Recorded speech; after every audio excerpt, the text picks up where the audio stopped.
It's a cold December day in the winter of 1944. The Nazis are not exactly in a good position to win the war. Hitler rages day after day, fearing an embarrassing, cataclysmic loss, but his propagandists are still hard at work, trying to persuade people to embrace the Nazi cause. On Germany's state radio, SS officers are speaking to a man named Captain Martin Wiethaupt, an American who has supposedly seen the light. He says into the microphone, "What most Americans don't understand is that Adolf Hitler is right. There is a Jewish communist conspiracy to enslave the world. We must support the Nazis' aims before it's too late." People are listening to this back in the US. Some are wondering if he's right, but the vast majority are shouting, "Traitor! This man needs to be met with the firing squad." We'll come back to Captain Martin and his date with the firing squad soon. He was, after all, the traitor. But first, we need to understand what might have led a man to do what no other US soldier had. That is, defect to the Nazis. Wiethaupt was not his real surname. His actual full name was Martin James Monty, born on October 24, 1921, to a father of Italian heritage and a mother of German heritage. The name Wiethaupt came from his mother's side. The family lived in St. Louis, Missouri. They were well off. The kids never struggled like the other children in those days. They grew up with everything they needed. Later in life, 4 of Martin's brothers would go on to serve in the United States Navy during World War II. And unlike Martin, they'd do an honorable job.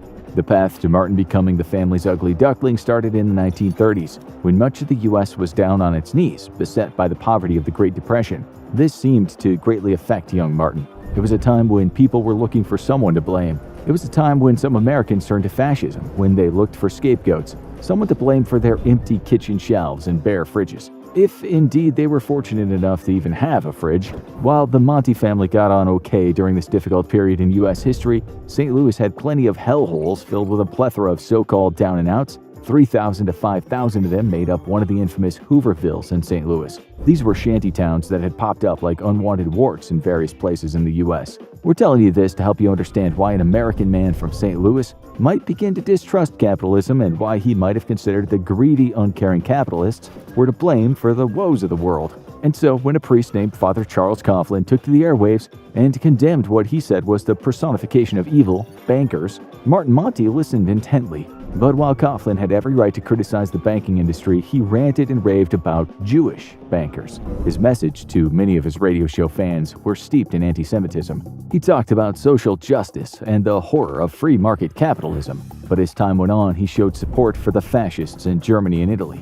He also hated communism, which he said was an evil in the world that robs people of happiness. He once explained, "I've dedicated my life to fighting against the heinous rottenness of modern capitalism because it robs the laborer of this world's goods. But blow for blow, I shall strike against communism." His critique of greed and his disdain for the banking industry was not especially unique during an era when many Americans were literally starving to death. But when the priest went right over to the far right with his views and started praising the governments of Adolf Hitler and Benito Mussolini, some of his fans said he'd gone too far. Still, many people said he was right. He stoked division so much that he was accused of trying to incite civil war in the U.S. One of the people who never relinquished his support for Coughlin was the young and impressionable Martin Monty. So now you know the backstory. Here's the front part. When the war broke out in 1939, Coughlin's millions of listeners were absolutely enraged when the government took his radio show off the air. He got canceled, 30s style. Monty was furious, talking about demonic conspiracies of invisible hands. In August of 1942, like his brothers, Martin signed up for the draft. He told his family he wanted to fight for the Allies in this disgusting war. But was he telling the truth? We ask that because around 2 months later, he traveled to Detroit and met with a man he adored, the fascist fanatic Father Coughlin. We don't know exactly what was said during that meeting, but we think as this show goes on, you'll be able to make a good guess. We know Monty first tried to join the U.S. Navy, but it was the Air Force that accepted him in November 1942. Monty trained as a cadet in 43, and then in March 44, he was told he'd be a flight officer. He subsequently passed his training to fly a P-39 Air Cobra and later a P-38 Lightning, which gained him a promotion to second lieutenant. Notably, his training would help him make his plan come to fruition.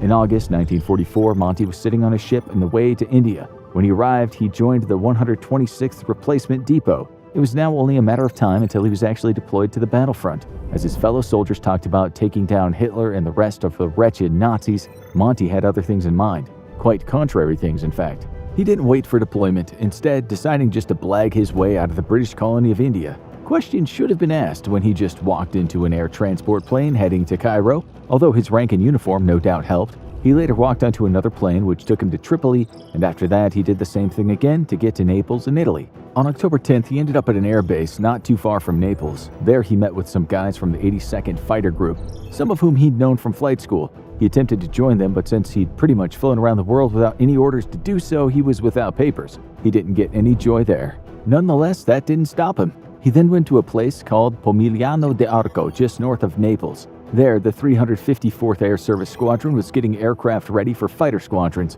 Monty had to stretch the truth again. On October 13th, he lied and said he was a pilot from the 82nd Fighter Group. No one suspected he was up to no good, so he was handed the keys when he volunteered to test an unarmed reconnaissance P-38, the type of plane he'd practiced in. He didn't take the plane for a test flight, but flew it right over to Nazi-occupied Milan. The Nazis saw the plane coming in and thought, "What in the Fuhrer's name is going on? That's an American plane." No sooner than Monty put 2 feet on Italian ground, he was being escorted away by German forces. They didn't believe him at first when he said he was on the side of Hitler and explained he was a fascist. They took him as a POW, and then they found it strange that he landed a perfectly good aircraft in their territory. They even studied it to better understand what kind of plane the Americans were developing. In November, after telling them about Father Coughlin and explaining why he hated the corrupt Western capitalist and morally bankrupt communists, they finally believed Monty was an actual deserter. Now he was useful. Deserters always make the other side look bad. That's why they usually got shot or hanged if they ever went back. The Nazis soon put Monty to work, first appearing on the radio in Berlin as Captain Martin Wiethaupt. He talked in English about how righteous the Nazis were. He said that the US had gotten it all wrong fighting alongside the Soviets. Monty said the Soviets wanted to enslave mankind under communism, which, to be fair, if you know much about Stalin, wasn't too far from the truth.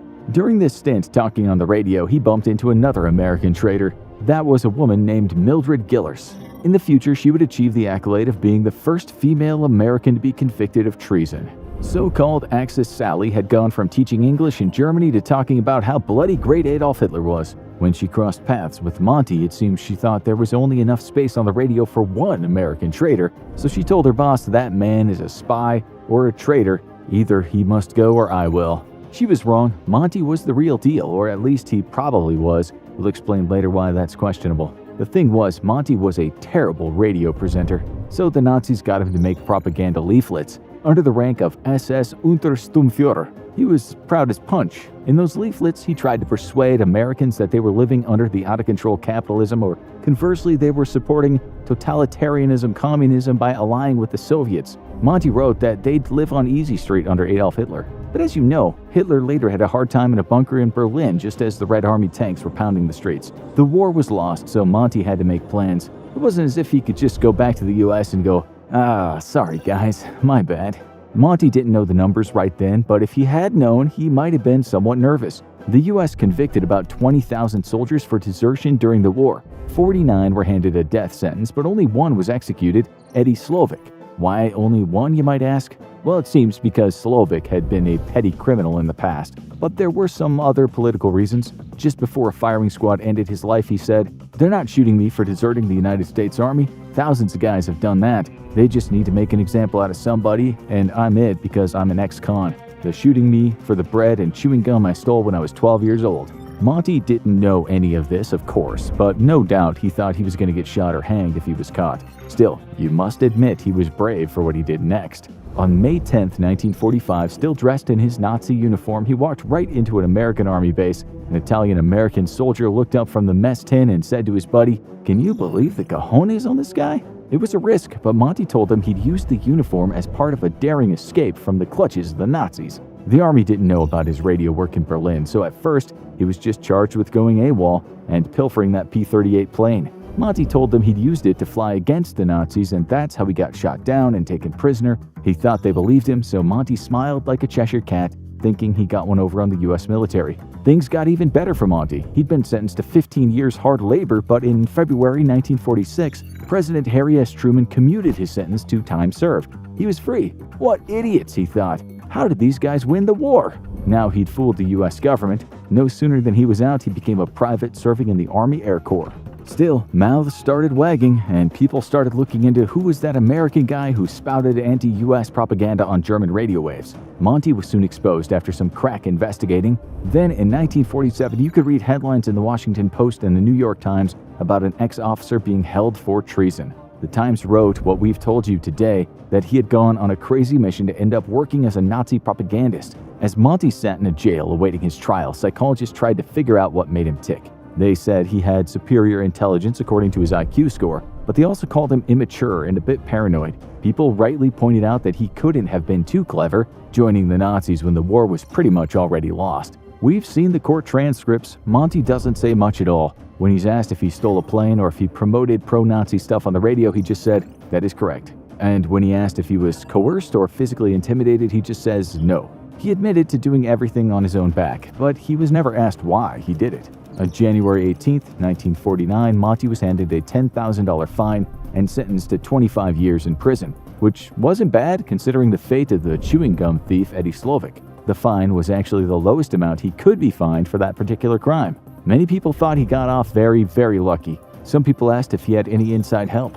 They said this guy hadn't just gone AWOL. He joined a bunch of guys that had been committed to genocide on a scale that would have shocked Genghis Khan. Monty's light sentence was certainly strange. He didn't seem to care when he was told he'd grow old in prison. He didn't apologize and he didn't complain. He was shipped off to Fort Leavenworth Prison in Kansas, where he spent a bit of time in solitary for going on a hunger strike and once got in trouble for stealing food from the kitchen. Monty got to taste food as a free man in 1960 after serving way less than 25 years. The tale takes a strange twist here, though. In 1963, he tried to get the courts to reverse his traitor conviction. He proclaimed that he wasn't a traitor because he actually went to Germany to help the US. He told the court that he only went to Germany to assassinate Adolf Hitler and to end the war. This didn't work out for him, but it seems he lived a fairly regular life. He moved to Fort Lauderdale in Florida, where he kept a low profile until his death in the year 2000. His obituary in the South Florida Sun-Sentinel said he popped his clogs, German clogs no doubt, on September 11th that year, exactly 1 year before the Twin Towers attacks.